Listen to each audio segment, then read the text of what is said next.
La historia de la Iglesia de Jesucristo merece que se recuerde. Pesquisas mormonas,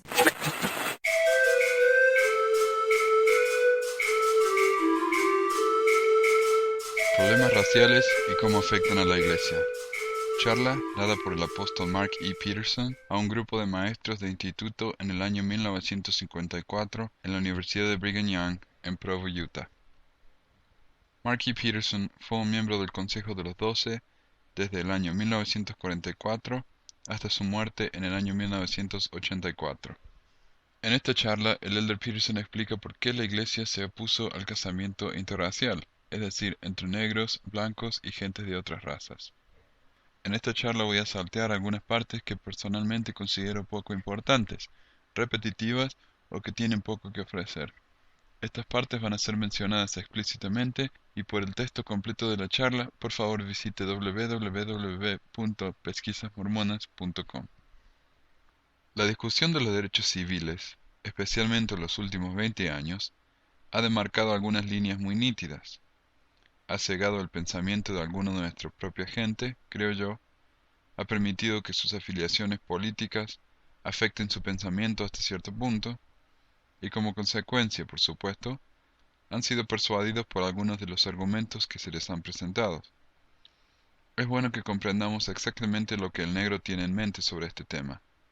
Por supuesto, voy a hablar de otras razas además de los negros, pero la situación del negro ha sido la causa de esta discusión, por lo que me gustaría hablar en primer lugar del negro y sus derechos civiles. Los que enseñamos en la Iglesia, sin duda, debemos tener los pies sobre la tierra y no dejarnos persuadir por las filosofías de los hombres sobre este tema, más que sobre cualquier otro asunto. Me gustaría comenzar citando una entrevista realizada por el periódico U.S. News con Adam Clayton Powell Jr., un prominente líder negro y un miembro del Congreso de los Estados Unidos. U.S. News publicó esta entrevista en su edición del 5 de septiembre de 1952, que fue antes de la decisión de la Corte Suprema de Justicia, como ustedes recordaron. A continuación, el elder Peterson cita la entrevista con el congresal Powell. No voy a leer la entrevista entera porque es muy larga, pero pueden leerla en nuestra página web. Básicamente lo que el congresal Powell dice es que él no ve ningún problema con que los negros y los blancos o gente de cualquier raza se casen entre ellos, y que la gente en otros países no entiende cuál es el miedo que tienen los estadounidenses de que esto suceda en este país. Continúo con la charla del elder Peterson. Creo que he leído suficiente como para darles una idea de lo que el negro quiere. Él no solo busca la oportunidad de sentarse en un café donde come la gente blanca. No está simplemente tratando de viajar en el mismo tranvía o en el mismo coche Pullman con gente blanca. No es que solo desea ir al mismo teatro que la gente blanca atiende. Basado en esta y otras entrevistas que he leído, parece que el negro está intentando la absorción con la raza blanca. No estarán satisfechos hasta que lo logren por medio del matrimonio interracial. Ese es su objetivo y debemos aceptarlo. No debemos permitir que nuestros sentimientos nos persuadan, ni debemos sentir tanta lástima por los negros que les vamos a abrir nuestros brazos y recibirlo con todo lo que tenemos. Recuerden ese viejo refrán sobre el pecado. Primero tenemos lástima, luego lo toleramos y finalmente lo aceptamos. ¿Cuán diferente es la actitud china con respecto a los matrimonios interraciales? La hermana Belle S. Spafford, presidenta de la Sociedad de Socorro, ha asistido a la conferencia del Consejo Internacional de la Mujer en Europa. Le preguntó qué aprendió allí sobre cómo los matrimonios interraciales afectan a otras razas, aparte de los negros. Dijo que hubo una figura destacada en la conferencia que se expresó de manera enfática sobre este tema, y fue la representante china, Matilda Ng. Ella es presidenta del Consejo Chino y dirige la sección de bienestar moral de la conferencia, y esto es lo que ella dijo. En Hong Kong hay 2,5 millones de personas que viven en un espacio muy limitado, por lo que viven en condiciones muy incómodas. La población se ha más que duplicado durante los últimos 5 años, trayendo muchos problemas sociales graves. La presencia de tantos hombres en las Fuerzas Armadas también han creado problemas sociales, extremadamente difíciles de manejar. Un gran número de hijos ilegítimos han nacido de niñas chinas, concebidos por hombres de otras razas que son miembros de las Fuerzas Armadas. Ni los chinos ni los blancos aceptan a estos niños. Los chinos están tremendamente en contra de los matrimonios euroasiáticos, o matrimonios entre chinos y personas de otras razas, incluso en las circunstancias más favorables, y los niños nacidos a madres chinas solteras con padres blancos están en una posición extremadamente desafortunada. Las mismas madres chinas están en una posición muy difícil, tienen tradiciones y un instinto maternal muy fuertes, y debido a esto la mayoría de ellos hacen un gran esfuerzo para mantener a sus hijos, con frecuencia dedicándose a la prostitución para poder mantenerlos. ¿Cuál debe ser nuestra actitud como santos de los últimos días hacia el negro y otras razas oscuras? ¿El Señor nos da alguna idea? ¿Existe alguna regla en la Iglesia con respecto a este asunto? ¿Es el principio de segregación de por sí algo malo? ¿Estamos en contra de la segregación como un asunto de principio? En conclusión, ¿dónde estamos en este respecto? Antes de hablar de esto, hay algunos fundamentos que me gustaría mencionar, en los que por supuesto debemos estar todos de acuerdo. 1. Dios es el Creador. Todas las cosas fueron hechas por Él, y sin Él nada de lo que fue hecho existiría. 2. El propósito de crear esta tierra fue para proporcionar una habitación para sus hijos. 3. Dios es justo. Él es justo. Él no hace acepción de personas. 4. Debemos aceptar el hecho de la preexistencia, y que en nuestra preexistencia teníamos el libre albedrío. Allí podríamos ser perezosos, o podríamos ser diligentes, podríamos ser obedientes o descuidados. Podríamos elegir seguir a Cristo o seguir a Lucifer. 5. El Señor tiene un método definido para tratar con los pecadores y con los santos, basados en la forma en que vivimos personalmente. Seremos juzgados de acuerdo con nuestros propios actos. Vamos a ser castigados por nuestros propios pecados y no por la transgresión de Adán, ni por la transgresión de otras personas. Hay una cita de Ezequiel que me gusta mucho. Se encuentra al comienzo del capítulo 18 en el cuarto verso. He aquí que todas las almas son mías, como el alma del Padre, así el alma del Hijo es mía. El alma que pecare, esa morirá. Ahora voy a saltear algunos versículos que repiten el mismo concepto varias veces. Y si dijerais, ¿por qué el Hijo no lleva el pecado de su Padre? Porque el Hijo hizo según el derecho y la justicia. Guardó todos mis estatutos y los cumplió. De cierto vivirá. El alma que pecare, esa morirá.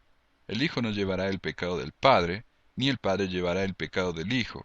La justicia del justo será sobre él, y la impiedad del impío será sobre él. Yo creo que esta es una maravillosa declaración de política por parte del Señor, una gran afirmación de doctrina. Ahora me gustaría hablar de los 10 mandamientos por un momento. Yo soy Jehová tu Dios, que te saqué de la tierra de Egipto, de casa de servidumbre. No tendrás dioses ajenos delante de mí, no te harás imagen ni ninguna semejanza de lo que esté arriba en el cielo, ni abajo en la tierra, ni en las aguas debajo de la tierra. No te inclinarás a ellas, ni las honrarás, porque yo soy Jehová tu Dios fuerte, celoso, que visito la maldad de los padres sobre los hijos, hasta la tercera y cuarta generación de los que me aborrecen. Llamo su atención al hecho de que muchas personas, cuando leen esta escritura, paran antes de que la oración termine. Piensan en la visitación de la iniquidad de los padres sobre los hijos hasta la tercera y cuarta generación, y punto. Y se olvidan que el Señor continúa diciendo, y hago misericordia a millares, a los que me aman y guardan mis mandamientos. Esta escritura indica claramente que Él muestra misericordia a aquellos que le aman y guardan sus mandamientos, pero visita la iniquidad de los padres sobre los hijos de aquellos que le aborrecen. En otras palabras, cosechamos lo que sembramos. Las almas que pequen morirán. Seremos castigados por nuestros pecados, pero no por los de los demás. Debemos aceptar esto, junto con el pensamiento que Dios es justo con todos, y que el Evangelio es el mismo ayer, hoy y para siempre. Puesto que el Evangelio es eterno y Dios es el mismo ayer, hoy y para siempre, y dado que se trata del mismo grupo de espíritus, o sea, tú y yo y el resto de nosotros en este mundo, tanto en la preexistencia así como aquí en la tierra, ¿hay alguna razón para pensar que el Señor trata a los pecadores y a los santos en la preexistencia de manera diferente de lo que los trata en esta vida? 8. Como consecuencia de los pecados que cometemos en esta vida, se nos darán lugares en el mundo eterno, en los reinos celestial, terrestre y celestial.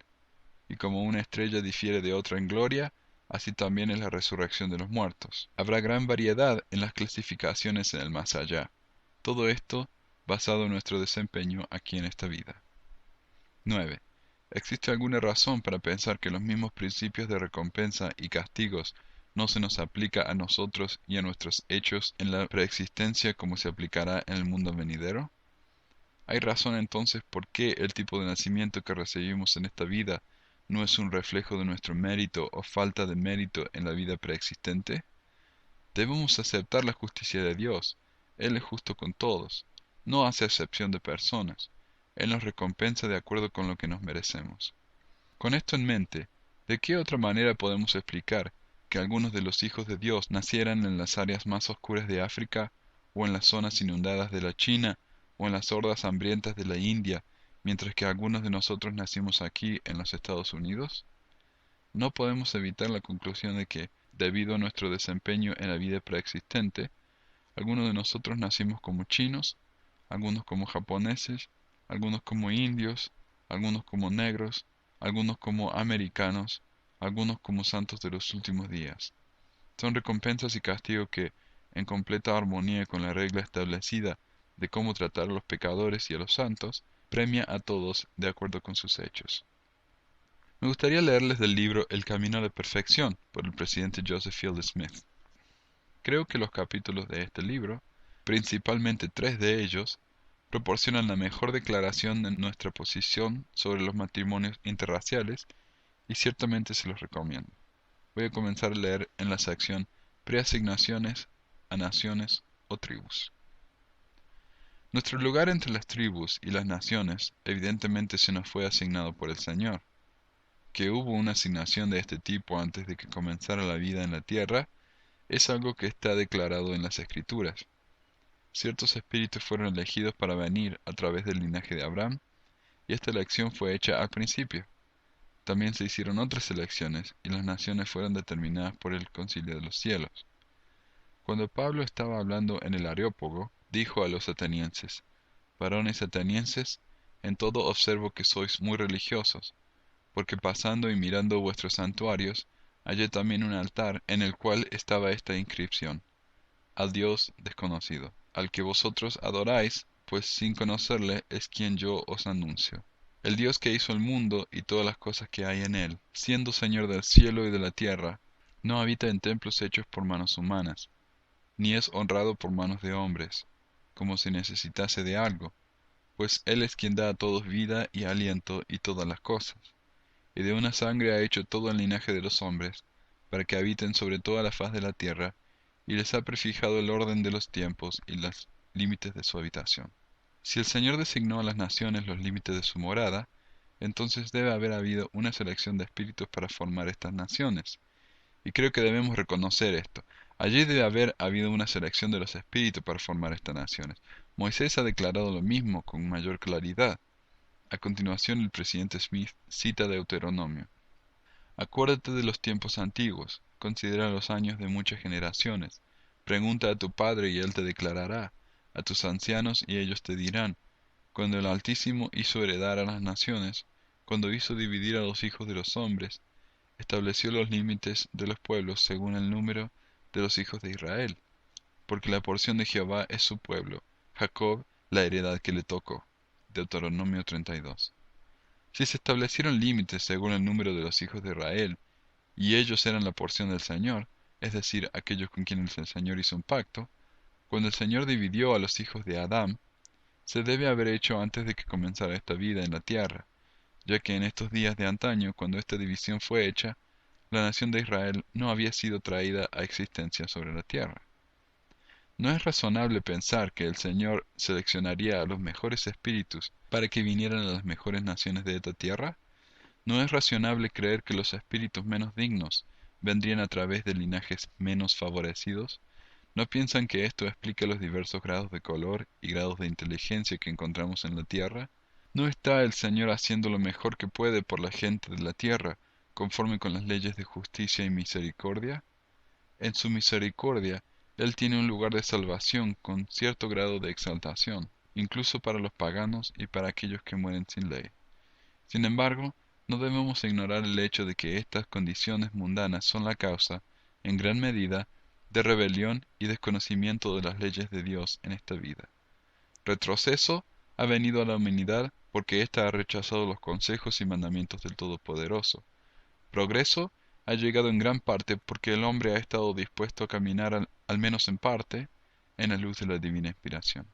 Siempre he estado interesado en la declaración de Jeremías, quien cita al Señor, por supuesto, y el Señor le dice a Jeremías que antes de que lo formara en el vientre, lo conoció y lo eligió para que fuera profeta de las naciones. ¿Por qué fue elegido Jeremías antes de que naciera? Porque junto con todo el resto de nosotros en la vida preexistente, tenía su libre albedrío, tenía el derecho de ir con Lucifer si quería, tenía el derecho de ser perezoso o industrioso, y tenía el derecho de estudiar el Evangelio, y venir a la tierra con toda lealtad bajo el estandarte del Salvador. Porque vino con completa lealtad al estandarte del Salvador y fue leal, y porque él creció en fe y en otros aspectos en la vida preexistente. Llegó a un punto de desarrollo donde el Señor estaba contento de tenerlo como uno de sus líderes, y así él lo eligió como uno de sus profetas, incluso antes de que entrara al mundo. ¿Recuerdan la visión de Abraham cuando se le mostró a algunos de los grandes espíritus y el Señor le dijo: Abraham, tú eres uno de ellos?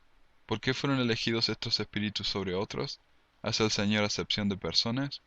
Una vez más, fue una recompensa basada en el desempeño en la vida preexistente, y las personas que vinieron por medio del linaje de Abraham recibieron su bendición de acuerdo a su desempeño en la vida preexistente.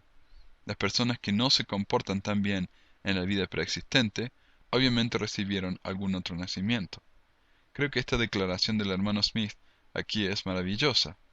Otro párrafo en el capítulo siguiente bajo rasgos desarrollados en el mundo de los espíritus dice: en la parábola de los talentos, el Señor hace uso de esta importante expresión. El reino de los cielos es como un hombre que viajando en un país lejano llama a sus propios sirvientes y entregando a ellos sus bienes, a uno le dio 5 talentos, a otro 2 y a otro 1, a cada hombre conforme a su capacidad. Sin duda, estas características nacieron con nosotros. En otras palabras, hemos desarrollado ciertos rasgos de carácter en el mundo de los espíritus antes de que comenzara esta vida en la tierra. En esta vida, algunos fueron más diligentes en el cumplimiento del deber, algunos fueron más obedientes y más fieles en mantener los mandamientos. Algunos fueron más intelectuales y otros manifestaron rasgos de liderazgo más fuertes que otros. Algunos mostraron mayor fe y voluntad de servir al Señor, y de entre ellos fueron elegidos los líderes. Debido a esta condición, el Señor dijo a Abraham: a estos haré mis gobernantes, pues estaba entre aquellos que eran espíritus, y vio que eran buenos. Y me dijo: Abraham, tú eres uno de ellos, fuiste escogido antes de nacer. Deben haber líderes, presidentes y aquellos que sean dignos y capaces de tomar el mando. Durante las épocas en que vivimos en el estado premortal, no solo desarrollamos nuestras diversas características y demostramos nuestros méritos y capacidades o la falta de ellos, pero también fue donde podría observarse tales progresos. Es razonable creer que la Iglesia ya estaba organizada allí. Los seres celestiales vivían en una sociedad perfectamente organizada. Cada persona conocía su lugar. El sacerdocio, sin duda, había sido conferido y líderes fueron elegidos para oficiar. Ordenanzas relativas a esta preexistencia fueron requeridos y el amor de Dios prevaleció. En estas condiciones era natural que nuestro Padre discerniera y eligiera a aquellos que eran más dignos, y que evaluara el talento de cada individuo. Sabía no solo lo que cada uno de nosotros podía hacer, pero también lo que cada uno de nosotros haría al ser puesto a prueba y cuando se nos fuera dada alguna responsabilidad. Finalmente, cuando llegó el momento de vivir en esta tierra mortal, todas las cosas estaban preparadas y los sirvientes del Señor elegidos y ordenados a sus respectivas misiones. A continuación muestra cómo algunos recibieron misiones más importantes que otros. Me gustaría recomendar los capítulos 7, 8 y 15 y 16, 4 capítulos de este libro tan maravilloso. Ahora hablemos nuevamente de segregación durante unos instantes. ¿Fue la segregación un mal principio? Cuando el Señor eligió a las naciones a que los espíritus vendrían a nacer, determinando que algunos serían japoneses y algunos serían chinos y algunos negros y algunos estadounidenses, participó en un acto de segregación. Cuando permitió la expulsión de Hagar y de Israel, nuevamente participó en un acto de segregación. En el caso de Jacob y Esaú, participó en segregación. Cuando él conservó a su pueblo de Israel en Egipto durante 400 años, participó en un acto de segregación. Y cuando los guió fuera de Egipto y les dio su propia tierra, participó en un acto de segregación. Hablamos del milagro de la preservación de los judíos como un pueblo independiente durante todos estos años. Fue nada más ni nada menos que un acto de segregación. Estoy seguro de que el Señor tuvo que ver con todo ello, porque los judíos todavía tenían una gran misión que cumplir. Al poner una maldición sobre Lamán y Lemuel, participó en segregación. Cuando puso la marca de Caín, participó en segregación. Cuando le dijo a Enoc que no predicara el evangelio a los descendientes de Caín, quienes eran negros, el Señor participó en un acto de segregación. Cuando maldijo a los descendientes de Caín con respecto al sacerdocio, participó en segregación. Cuando prohibió los casamientos interraciales, como lo hace en Deuteronomio capítulo 7, cometió un acto de segregación. Recuerden que cuando los israelitas estaban a punto de entrar en Palestina, y habían naciones inicuas allí, el Señor estaba ansioso por preservar a su pueblo por medio de un acto de segregación. Mandó a su pueblo Israel, y no emparentarás con ellos, no darás tu hijo a tu hija, no tomarás a su hijo para tu hijo. Fue una ley para la preservación de Israel, y sin duda fue un acto de segregación. ¿Quién colocó originalmente a los negros en las partes más oscuras de África? ¿Fue un hombre o fue Dios? Y cuando los colocó allí, Él los había segregado. ¿Quién colocó a los chinos en China? El Señor lo hizo, y fue un acto de segregación. Y cuando colocó solo a algunos de los de su pueblo elegidos de la tribu de Judá, la tribu real, ¿no fue un acto de segregación? Y cuando le dio la primogenitura a Efraín, ¿no fue un acto de segregación? El Señor ha segregado a la gente por medio de la sangre y por el lugar de residencia. Al menos en los casos de los lamanitas y de los negros, tenemos la palabra definitiva del Señor mismo que colocó una piel oscura sobre ellos como una maldición, como un castigo y como una señal a todos los demás. Prohibió los matrimonios con ellos bajo amenaza de extender la maldición, segundo Nefi 5:21. Y él ciertamente segregó a los descendientes de Caín cuando maldijo al negro con respecto al sacerdocio y trazó una línea absoluta. Incluso se puede decir que bajó una cortina de hierro. El negro fue maldecido con respecto al sacerdocio y por lo tanto fue maldecido con respecto a las bendiciones del sacerdocio. Ciertamente allí Dios cometió un acto de segregación. Y recuerden la sección 76, donde el Señor habla acerca del reino terrestre y quienes irán allí. Él menciona a quienes vivieron sin ley.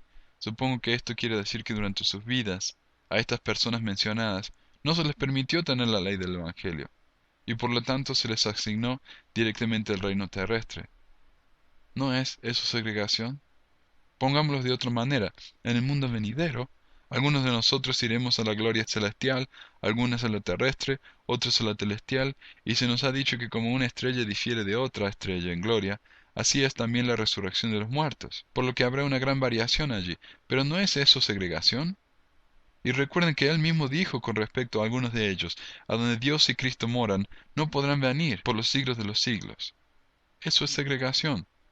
Entonces, ¿creen los santos en segregación como un principio del Evangelio?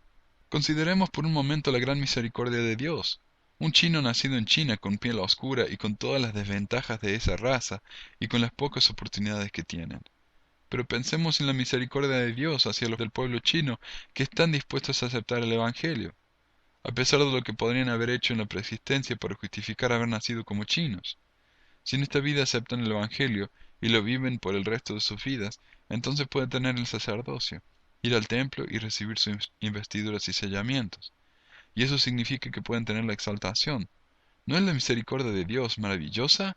Pensemos en los negros y cómo fueron maldecidos con respecto al sacerdocio. ¿Tenemos prejuicios contra ellos? Injustamente, a veces se nos acusa de tener estos prejuicios. ¿Pero qué tiene la misericordia de Dios para él? Este mismo negro que en la preexistencia vivió el tipo de vida que justificó al Señor enviarlo a la tierra por medio del linaje de Caín con una piel negra y posiblemente haber nacido en la parte más oscura de África, si ese negro está dispuesto a aceptar el Evangelio cuando lo escuche, él puede tener muchas de las bendiciones del Evangelio. A pesar de todo lo que hizo en la vida preexistente, el Señor está dispuesto, si acepta el Evangelio, con fe real, sincera y realmente se convierte, a darle las bendiciones del bautismo y el don del Espíritu Santo. Si ese negro es fiel por el resto de sus días, él puede entrar en el reino celestial. Es cierto que irá allí como un sirviente, pero al menos obtendrá una resurrección celestial. Él no irá con los hombres honorables de esta tierra que terminen en la gloria terrestre, ni con los que vivieron sin ley. En su gran misericordia, Dios permite que todos los hombres se eleven por encima de sus naturalezas. ¿No es esto un gran testimonio del principio de arrepentimiento, que si un hombre hace lo mejor que puede para elevarse por encima de las condiciones en las que nació, y si es fiel y dedicado, el Señor lo reconoce y lo eleva? Creo que es una de las grandes evidencias de las misericordias de Dios. Hace algunos años, en 1936 para ser exactos, llegué a conocer a una familia de negros en Cincinnati, Ohio. Yo estuve allí por 3 meses con una asignación de un periódico. Fui a la iglesia allí y conocí a la familia de un hombre negro llamado Len Hope. Por casualidad, el hermano Hope encontró algunos de nuestros materiales cuando vivió en Mississippi. Los leyó y se interesó. Escribió a la sede de la misión para pedir un libro de Mormón y por medio de su propio estudio se convirtió a sí mismo. Más tarde conoció a los elders y se unió a la iglesia. Luego se unió al ejército en la Primera Guerra Mundial. Cuando volvió, había llevado un libro de Mormón con él a través de la guerra, el cual estudió cuidadosamente. Convirtió a su novia negra, con quien se casó y fue bautizado. Luego se trasladaron a Cincinnati para escapar de la ley Jim Crow. En Cincinnati, algunos de los miembros de la iglesia eran extremadamente prejuiciosos contra esta familia negra. Se reunieron para decidir qué hacer y fueron al presidente de la rama y le dijeron que o la familia Hope se iba o que ellos se irían. El presidente de la rama dictaminó que el hermano Hope y su familia no eran más bienvenidos a las reuniones de la iglesia. Le rompió el corazón. Pero los misioneros fueron a la casa de los Hope y allí condujeron a escuela dominical todos los domingos y les sirvieron la Santa Cena. Tuve el privilegio de visitar a la familia Hope. Estuve en su casa. Vi cómo su himnario había sido literalmente desgastado, así como su doctrina y convenios y su libro de Mormón. Tan pronto como llegué a mi hotel esa tarde de domingo, le escribí a mi esposa y le pedí que les enviara una caja con más libros. Eran gente muy fiel. El hermano Hope murió hace poco. Era un hombre que estaba completamente convertido al Evangelio. Fue un pagador de diezmos durante la Gran Depresión. Ganaba muy poco dinero por su trabajo, pero nunca dejó de pagar su diezmo. El presidente de la rama me mostró los registros de diezmo, y a través de la depresión, el hermano Hope pagó $1.50 cada semana. Era un diezmo completo. A veces el hermano Hope no tenía ni siquiera esa suma, y cuando eso sucedía, iba a las colinas, recogía bayas y las vendía en las calles de Cincinnati para poder obtener el $1.50 de su diezmo. El hermano Hope compartió su testimonio conmigo de que en el área negra de Cincinnati donde vivía, no conoció a nadie que tuviera un trabajo durante la depresión. Pero dijo, he tenido un trabajo, pagué mi diezmo, y durante todo el periodo de la depresión no dejé de trabajar un día. Algunos días no gané suficiente dinero, y tenía que ir a las colinas y conseguir bayas, pero siempre tuve un ingreso. El hermano Hope me preguntó si sería posible hacer bautismo por los muertos en el templo, en nombre de los miembros de su familia. El presidente Smith dijo, sí, pídale sus registros y los llevaremos al templo y haremos los bautismos por ellos. Lo hice y realizamos bautismo por estos negros que habían fallecido. Solo bautismos sin confirmaciones, nada más. De nuevo pensé en la gran misericordia del Dios Todopoderoso y cómo Él está dispuesto a elevar las personas si ellos hacen su parte. ¿Se va a eliminar la maldición algún día? Sabemos lo que ha dicho el Señor en el libro de Mormón en lo que respecta a los lamanitas. Se convertirán en un pueblo blanco y deleitable. No conozco ninguna escritura que tenga que ver con la eliminación de la maldición del negro. Creo que no debemos especular demasiado al respecto. Como las escrituras no mencionan el tema, no debemos tratar de determinar por nosotros mismos cuál va a ser el destino final del negro. No creo que tenemos el derecho de hacer eso. ¿Y ustedes? Es especulación. Tenemos algunas sugerencias de cuáles son las opiniones de los hermanos en el pasado. pero supongo que esas son sus propias ideas privadas. No sé si me equivoco en eso, presidente Smith, pero ha sido mi suposición que cuando los hermanos hablaron acerca de la eliminación de la maldición del negro, estaban expresando sus opiniones. Pero no hay ninguna escritura al respecto y por lo tanto no creo que ninguno de nosotros, como maestros del Evangelio, debe especular. Ustedes recordarán que Brigham Young dijo, Caín conversaba con su Dios cada día y sabía todo sobre el plan de la creación de esta tierra, ya que su padre le dijo. Pero a causa de su falta de humildad, y por sus celos, y por una ansiedad de poseer el reino y de tener todo bajo su propio control, y no permitir a nadie el derecho de decir una palabra, ¿qué hizo? Mató a su hermano.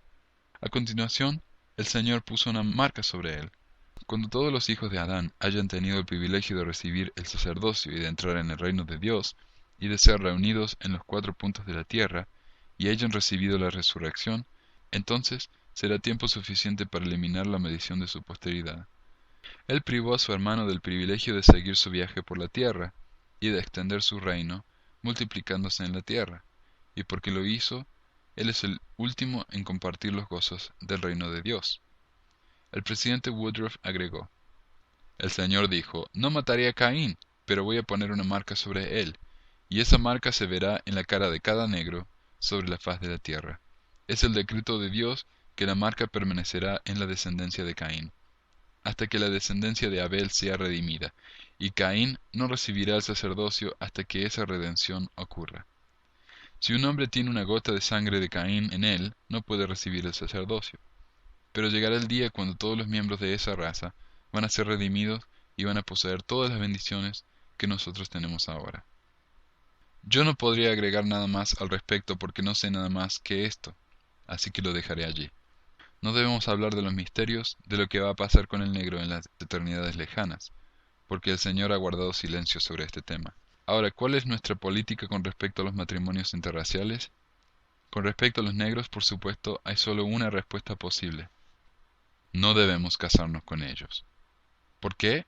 Si yo fuera a casarme con una mujer negra y tuviera hijos con ella, mis hijos irían a ser maldecidos con respecto al sacerdocio. ¿Quiero yo que mis hijos sean maldecidos con respecto al sacerdocio? Si hay una gota de sangre negra en mis hijos, como acabo de leer, van a recibir la maldición. No hay ninguna duda entonces cuál es la situación en lo concerniente en los casamientos interraciales, ¿verdad? Hay 50 millones de negros en los Estados Unidos. Si fueran a lograr absorción completa con la raza blanca, piensen en lo que eso significaría. Con 50 millones de negros casándose con nosotros, ¿dónde estaría el sacerdocio? ¿Quién lo poseería en América? Piensen en lo que eso significaría para la Iglesia. Pero somos generosos con el negro. Estamos dispuestos a que el negro obtenga el nivel más alto de educación. Estamos dispuestos a permitir que cada negro tenga un Cadillac, si puede pagarlo. Estamos dispuestos a que tengan todas las ventajas que pueden obtener en esta vida temporal, pero les permitimos disfrutar de estas cosas entre ellos. Es mi opinión que el Señor segregó al negro. ¿Y quién es el hombre para tratar de cambiar eso? Esto me recuerda a la escritura sobre el matrimonio. Lo que Dios juntó, no lo separe el hombre. En este caso tenemos la situación inversa. Lo que Dios ha separado, no lo une el hombre. ¿Cuál es nuestro consejo con respecto a los matrimonios con chinos, japoneses, hawaianos, etc.? Les diré qué consejo doy yo personalmente. Si un hombre o una mujer joven viene y me dice que está enamorado o enamorada de un chino, japonés, hawaiano o una persona de cualquier otra raza oscura, hago lo más que puedo para convencerlos de que no lo hagan. Les digo que yo creo que los hawaianos deben contraer matrimonio con los hawaianos, los japoneses con los japoneses y los chinos con los chinos, y los blancos deben casarse con blancos. Lo mismo que cuando les digo que los santos de los últimos días deberían casarse con santos de los últimos días. Y comparto con ellos el capítulo 7 de Deuteronomio que les mencioné. Estoy en contra de los casamientos interraciales de todo tipo. Ok, bienvenidos a Pesquisas Mormonas. Mi nombre es Manuel desde Ogden, Utah. La otra mitad de este programa es Joel desde Asunción. Hola, Joel. Hola, hola a todos. Este programa, como dijimos anteriormente, está hecho para aquellos que quieren aprender un poco acerca del mormonismo, más allá de lo que los misioneros o los manuales de la escuela dominical nos enseñan. Vamos a hablar de hechos pocos conocidos, especialmente en nuestros países donde materiales primarios no están disponibles en español. En este episodio vamos a responder a la charla Problemas raciales y cómo afectan a la iglesia del elder Mark E. Peterson. Pueden escuchar una grabación que hice de esta charla o pueden leerla en la página web pesquisasmormonas.com. Básicamente en esta charla el elder Peterson explica por qué la iglesia se opuso durante tanto tiempo a los casamientos interraciales, es decir, entre personas de distintas razas. De hecho, incluso hoy en día hay citas en los manuales de hombres jóvenes que todavía insisten que debemos casarnos dentro de nuestra propia raza, pero vamos a hablar más de eso un poco más tarde. Primero quisiéramos explicar un poco sobre la historia de los derechos civiles en los Estados Unidos y en la iglesia, y después de eso vamos a expresar nuestras opiniones y reacciones sobre la charla del elder Pearson. Ok, yo no soy un experto en la historia de los derechos civiles, pero estas son algunas de las cosas que encontré y aprendí. Bueno, ustedes sabrán que las personas de raza negra llegaron primero a Estados Unidos desde África como esclavos. El primer registro de esclavitud que existe en este país es de 1619, aunque se sabe de una colonia europea en la Florida que tenía un número indeterminado de esclavos en 1565. En julio de 1777, Virginia, que era una nación independiente y soberana en esa época, abolió la esclavitud, siendo el primer futuro estado en hacer tal cosa. En 1780, Pensilvania, que era un estado, es el primer estado del país en abolir la esclavitud. En 1808 se prohíbe la importación de esclavos a los Estados Unidos. En 1849, Harriet Tubman escapa de la esclavitud y establece el llamado ferrocarril subterráneo o Underground Railway, por medio del cual ayudó a otros esclavos a escapar. En septiembre de 1862, el presidente Lincoln anunció la proclamación de emancipación, la cual tomó efecto el 1 de enero de 1863, la cual determinó que los esclavos en los 10 estados rebeldes eran libres, a pesar de que no los hizo ciudadanos. Y eso ocurrió durante la guerra civil, que Correcto. fue luchado principalmente sobre la esclavitud. Ujú. Lo que es interesante que notar es que él determinó que los esclavos en los estados rebeldes eran libres, es decir, los estados del sur, pero en los estados del norte me parece que no, ¿cierto? Sí, ¿cierto? Pero fue un paso muy grande. Ahora en el siglo XX la gente todavía tenía problemas, ¿no? Esto no hizo que la gente negra tuviera inmediata igualdad. Serían más de 100 años antes de que hubiera igualdad de propiedad, educación, trabajo, etcétera. De hecho, en la mayoría de las ciudades de los Estados Unidos, las razas estaban divididas en restaurantes, cines y trenes y otros transportes públicos. Y, por ejemplo, habrían carteles en establecimientos privados que clarificaban que ese lugar era solo para negros o que los negros no estaban bienvenidos. ¿Ok? En 1910, el Comité Nacional Negro elige el nombre NAACP, que en inglés son las siglas por la Asociación Nacional para el Avance de la Gente de Color. Esta organización pasó a ser de muchísima importancia en la historia de los derechos civiles en este país. En el siglo XX, por supuesto, uno de los mayores enemigos de las minorías y especialmente de la gente de raza negra es el Ku Klux Klan, ¿no? En inglés se le dice el KKK. Y en 1925, miles de miembros del Ku Klux Klan marchan a Washington, D.C. Para manifestar su antagonismo contra los derechos civiles. Algunas de las acciones tomadas por el Klan, especialmente en los estados del sur, incluyen linchamientos, es decir, juicios improvisados en los que personas negras eran colgadas, quemadas vivas o ejecutadas. Y esto eran efectuados como castigos o simplemente para controlar e intimidar a la población negra de una región. Durante los siguientes años hubo mucho progreso, a pesar de que muchos de los líderes importantes en el movimiento de los derechos civiles fueron asesinados, tales como Malcolm X y Martin Luther King Jr. Los estados, de manera individual, van haciendo que actos segregacionales o segregacionistas sean ilegales, tales como no permitir estudiantes negros en las escuelas, ¿no? Como dijimos, estudiantes negros tenían que ir a sus propias escuelas, o separar a los pasajeros de los trenes por razas. La lucha continúa, de hecho, hasta el día de hoy, y por eso la elección del presidente Barack Obama, ¿no? Fue un hecho simbólico de tanta importancia. Y es importante aclarar también que la lucha por los derechos civiles no es un fenómeno exclusivo de este país, sino que es algo prácticamente a nivel mundial. Ok. Ahora vamos a hablar un poco acerca de la iglesia y su relación con los derechos civiles. En los primeros días de la iglesia, durante la presidencia de José Smith, personas de raza negra podían unirse a la iglesia y hasta podían recibir el sacerdocio. Tenemos registro de al menos 2 personas que recibieron el sacerdocio. Quería también decir que muchos de los primeros miembros vinieron de estados del norte, de Estados Unidos, y se opusieron a la Ujú. esclavitud, eran abolicionistas, y esto causó problemas para la iglesia cuando la iglesia tenía su sede en Missouri, que era un estado de esclavos, porque los mormones empezaron a tener una voz política y los otros misurianos temían que con este poder político podría afectar sus derechos de tener esclavos y cambiar el balance de poder. Entonces esto fue una de las causas de la persecución contra los mormones en estos primeros años y más tarde la iglesia dejó de tener una posición tan firme contra la esclavitud. O sea que la iglesia al principio se metió en problemas por defender a los negros, ¿no? Y sus derechos. ¿Cierto? Ok. Bueno, como dijimos, había por lo menos 2 personas que recibieron el sacerdocio durante la época de José Smith, y estos fueron Elijah Abel y Walker Lewis.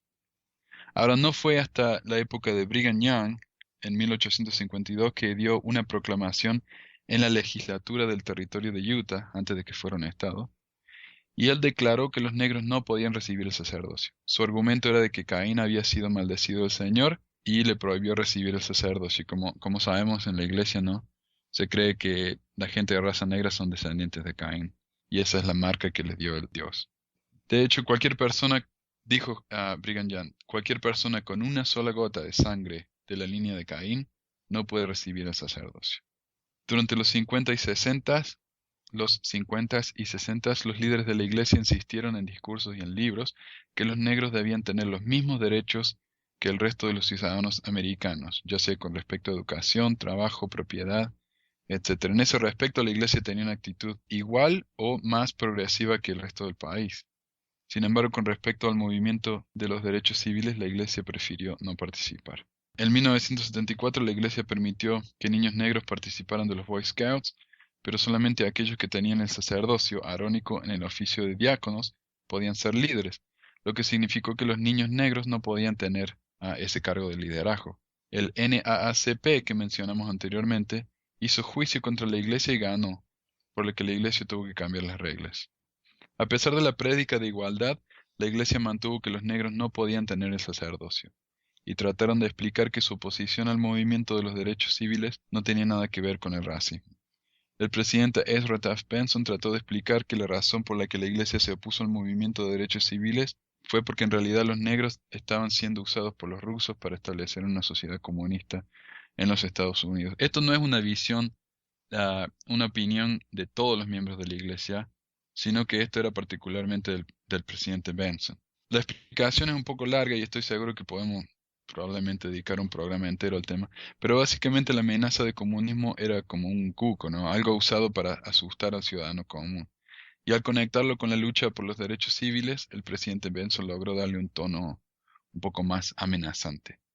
Es decir, le dio a los ciudadanos comunes y más desinformados una razón para oponerse a la igualdad social. En 1958, en su famoso libro Doctrina Mormona, Bruce R. McConkie escribe que los negros nunca iban a recibir el sacerdocio, y da una explicación similar a la del Elder Peterson en la charla que estamos comentando, porque ciertas personas nacieron negras, explicando que fue a causa de haber sido menos valientes en la preexistencia. De hecho, algo que el presidente Peterson dice en esta charla es que mientras más valiente y más digno uno fue en la vida preexistente, ¿no? En la preexistencia, más blanca es la piel de uno. Y mientras más rebelde o más perezoso, más negra la piel de uno, más oscura la piel, ¿no? Entonces, todas las razas que tienen la piel un poco oscura, incluyendo los chinos, por supuesto los latinos, o la manita, como le dicen en la iglesia, o los negros, son todo a causa de algo que hicieron mal en la vida preexistente. Y finalmente, lo último que quiero comentar es que en 1978 los negros finalmente reciben el sacerdocio, y esto se debe en gran parte al hecho de que se construyó un templo en Brasil, y los líderes de la iglesia se dieron cuenta que sería virtualmente imposible el determinar qué miembros serían dignos de ir al templo. Recuerde que según Brigham Young, si alguien tenía una sola gota de sangre negra no podía entrar al templo, y en Brasil, siendo una población negra y mestiza tan grande, sería imposible determinar quién era de pura raza blanca o europea. Poco tiempo después, en junio de ese mismo año, la Iglesia publicó una declaración de prensa diciendo que había recibido una revelación en la que se le había extendido el sacerdocio a la gente de raza negra. Eso es más o menos la historia de los derechos civiles en el país y en la Iglesia, ¿no? Y ahora podemos hablar un poco de nuestra reacción con respecto a esta charla. ¿Y te gustaría empezar, Joel? Ok, sí, quiero mencionar primero que el elder Mark E. Peterson era apóstolo de la iglesia, o Apóstol, sí. apóstol, Ajá, sí. sí. La iglesia cambió su posición sobre el sacerdocio en 1978, pero no ha explicado la razón por la prohibición de los negros y por qué la revelación en 78. Entonces, todavía muchas explicaciones como la de Elder Peterson continúan en la iglesia. Y en el año pasado, un profesor de la Universidad de Brigham Young dijo su opinión a un periodista del New York Times Ok, que la razón era debido a que la raza negra no estaba preparada para recibir el sacerdocio, y si el Señor había dado el sacerdocio a ellos antes de que fueran preparados, tendría sido una maldición y no una bendición. Y la iglesia dijo que esto era, bueno, las relaciones públicas de la iglesia dijeron que el profesor era errado, eso no era la posición de la iglesia, pero no explicó la razón por la prohibición en el pasado. Dijo que cierto. no sabemos la razón. Entonces estamos en un lugar un poco vago ahora a Ok, respecto sí. de nuestro pasado con el racismo, porque la iglesia no quiere decir que era una equivocación, pero Ujú. también no quiere decir que vino de Dios. Sí, hay muchos temas, ¿no? que son controversiales, que la iglesia antes tenía una posición muy clara Ujú. y hoy en día ya no. Es Sí, como que la iglesia no quiere hablar de... sí, prefería dejar el asunto al lado y concentrar más en su doctrina básica actual. Sí, Mi opinión personal es que la posición pasada de la iglesia respecto de la raza negra era un error de los líderes de la iglesia. No vino de Dios, no vino de una revelación divina, pero vino de su racismo y ideas que eran comunes de aquel tiempo. Y los líderes de la iglesia crearon explicaciones, justificaciones por la prohibición, después usando las escrituras y todo eso. Pero en mi pensamiento era un error de la iglesia que la iglesia corrigió, pero no quiere aceptar que era error. Pero ujú, el racismo todavía no ha salido de la iglesia. Todavía hay unos aspectos del racismo, y en específico sobre el matrimonio interracial. En el manual de los hombres jóvenes hay una dicha del profeta Spencer W. Kimball sobre el matrimonio, y él dice que recomendamos a los miembros que se casen con personas que tengan una ascendencia étnica similar y que provengan de iguales condiciones económicas, sociales y educacionales, algunos de los cuales no son absolutamente necesarios, sino preferibles, y que por sobre todo tengan las mismas creencias religiosas, sin duda ninguna. Entonces, no es tan fuerte como anteriormente, como en la charla de Mark Peterson, Ujú. que el matrimonio con personas de otra raza nunca se debe hacer, pero Pero es preferible que no. es preferible que no todavía. O al menos esto es lo que el manual dice en alguna parte. Pero yo no he oído este enseñamiento mucho en la iglesia en este momento. Tengo un amigo que se casó mi amigo es blanco y se casó con una mujer japonesa y su padre, esto hace 10 años por ahí, su padre expresó dudas, preocupación sobre el matrimonio Ajá. debido a la diferencia en cultura y raza. Pero esto es una cosa cultural y continua y creo que con la nueva generación no es tan fuerte, pero todavía existe en la iglesia. Sí, es cierto. Aquí al final de la charla del Elder Peterson dice, les digo que yo creo que los hawaianos deben casarse con hawaianos, los japoneses con japoneses y los chinos con chinos y los blancos deben casarse con blancos.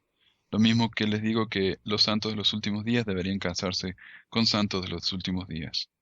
Entonces, como dijiste, yo escuché que esto no es algo, por lo menos no lo decimos hoy en día, que es algo, una cuestión racial, ¿no? De racismo, de porque los blancos sean mejores que los negros o los hawaianos, sino por cuestiones culturales. Yo estoy casado con una chica de acá de Estados Unidos y la familia de ella es de Inglaterra, sé que ella es blanca y yo soy de Argentina, ¿no? De descendencia árabe, o sea que soy marroncito. Y pero nunca escuché a alguien no decirnos que no nos deberíamos haber casado o alguien que tuviera una preocupación al respecto. Mi suegra sí dijo que ella nunca escuchó que nadie en la iglesia dijera que estos casamientos no eran buenos, ¿no? Y a mí me sorprendió porque yo lo escuché varias veces, incluyendo esta charla.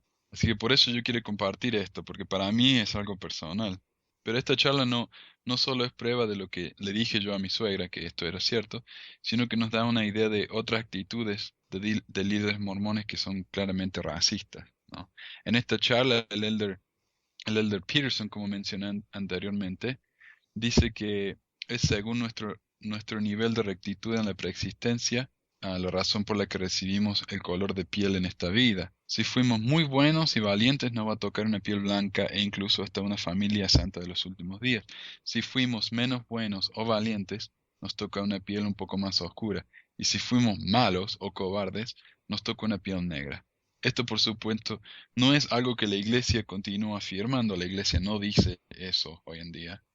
Y el hecho de que uno solo puede encontrar revistas de la iglesia en la página oficial, en lds.org, solamente revistas a partir del año 1971, es prueba, por lo menos para mí, de que la iglesia está tratando de esconder el pasado, ¿no? Y es como que tiene un poco de vergüenza. Sí, pero yo creo que la doctrina que la preexistencia o nuestros actos en la preexistencia tienen Ajá, algo a hacer con nuestra posición en esta vida continúa siendo enseñado en la iglesia, porque creemos en la preordinación que por lo menos a los líderes de la iglesia o algunas personas fueron preordinados a su cargo terreno por su fieldad durante la vida premortal. Y el otro lado de esta enseñanza es que las personas que no eran tan fieles no recibirían las bendiciones en esta vida. ujú. Entonces no es tan claro como el Elder Peterson dice, pero todavía existe esta idea que nuestra situación al cual nacimos en esta vida es debido a nuestros actos en la vida premortal. Y Es cierto. sí, yo aprendí Ujú. esto en la Universidad de Brigham Young en un clase religioso que tuve. Creo que no es aceptado por todos los miembros, tal vez una minoría, pero es una enseñanza todavía fuerte en la iglesia.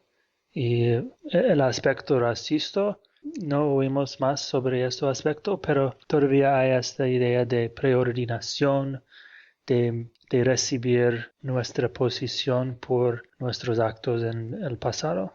Ajá. Y eso está en la perla de gran precio, ¿cierto? Dios ¿Cierto? le dijo a Abraham, fuiste elegido antes de nacer.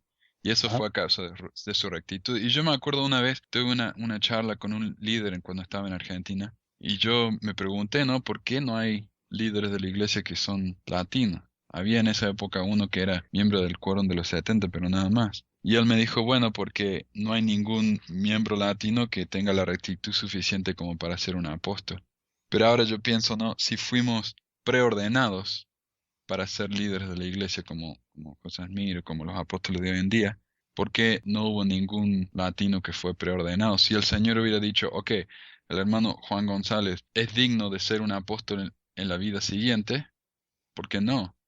¿Cierto? O sea, o el Señor no ordenó a ningún latino, o él ordenó a latinos, pero los miembros del quórum del 12 no se dan cuenta, no recibieron la revelación, o algo, ¿no? Porque o podemos justificarlo como dijo Lelde Peterson, el hecho de que nació en esta vida con una piel marrón quiere decir que no fue lo suficientemente bueno en la vida preexistente.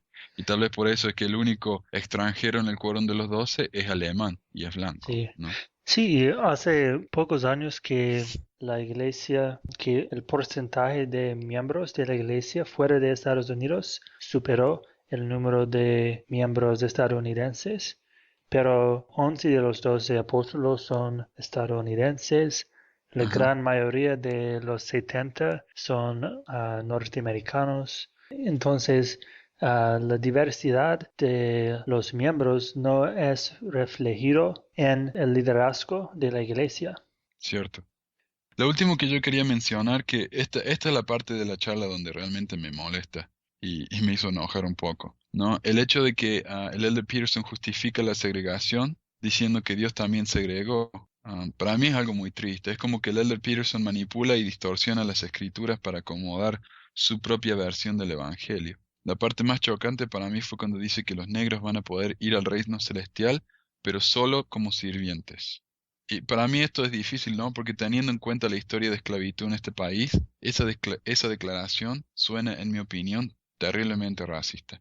Y decir que esto es una tremenda manifestación del amor de Dios es tanto peor, ¿no? Él dice, bueno, a pesar de que los negros fueron tan malos en la preexistencia, pueden ir al reino celestial solamente como sirvientes, y esto demuestra el gran amor de Dios. Eso es lo que dijo él. En resumen, esta charla fue para mí difícil, ¿no? De leer y fue chocante. Sí, no hay Así duda que es muy racista esta charla. Lo que me molesta sobre todo esto es que hoy en día los apologistas de la iglesia dicen que estas enseñanzas eran especulación, folclore de algunos miembros de la iglesia, Ujú. pero estas enseñanzas eran la posición oficial de la iglesia, eran las enseñanzas de los profetas, del Sí, profeta Joseph Fielding Smith, de Bruce R. sí, McConkie, de Mark E. Peterson. Entonces no era una cosa especulativa, ellos estaban dando doctrina y la iglesia quiere decir ahora que era todo folclore, que no tenía nada a ver con las escrituras o con el profeta José Smith. Para mí es deshonesto y ellos ajá, necesitan decir que estas ideas fueron enseñadas por los líderes de la iglesia, pero ellos se equivocaron en esto y ujú, necesitan decir que las políticas sobre el sacerdocio y la raza negra que no vinieron de Dios, vinieron de los hombres. Y cierto. la iglesia ya dice que los hombres hacen errores, mismo los profetas, pero no quiere dar ejemplos específicos. Ujú. Es siempre vago en esta declaración. Y sería Sí, mucho mejor decir, oh, eso era un error, eran hombres de su tiempo, de su era. ujú, Y ahora tenemos más luz y conocimiento y sabemos que Dios ama a todos sus hijos igual. cierto. Pero incluso hoy en día la iglesia insiste que la política respecto a los negros fue algo que vino de Dios, aunque a pesar de que no saben cómo explicarlo, ¿no? Simplemente dice, bueno, algún día, tal vez cuando nos muramos y vayamos y nos encontremos con Dios, Sí, ahí vamos a aprender por qué. Pero mientras tanto hay que aceptarlo como es. es mejor no pensar demasiado Ajá. sobre el asunto. Cierto, cierto. Bueno, así que tal vez no en futuros podcasts vamos a hablar un poquito más acerca del tema, pero por hoy eso es todo lo que tenemos para compartir. Ok, Ok. Entonces, hasta la próxima y gracias, Joel. gracias. Hasta luego. Hasta luego. Gracias por acompañarnos en otro episodio de Pesquisas Mormonas. Si tienen algún comentario, sugerencia o pregunta, pueden contactarnos por medio del sitio web pesquisasmormonas.com o por email a info@pesquisasmormonas.com. También pueden unirse a nuestro grupo de Facebook y suscribirse al programa en iTunes. También se puede bajar el programa por medio de nuestra página web y si les gustaría ayudarnos, siempre necesitamos materiales de investigación, traducción y nunca nos quejamos, por supuesto, por cualquier donación monetaria. El dinero que recibimos nos ayuda a pagar por el sitio web, por el hosting y por los equipos de sonido. De nuevo, muchas gracias y nos estamos reuniendo pronto.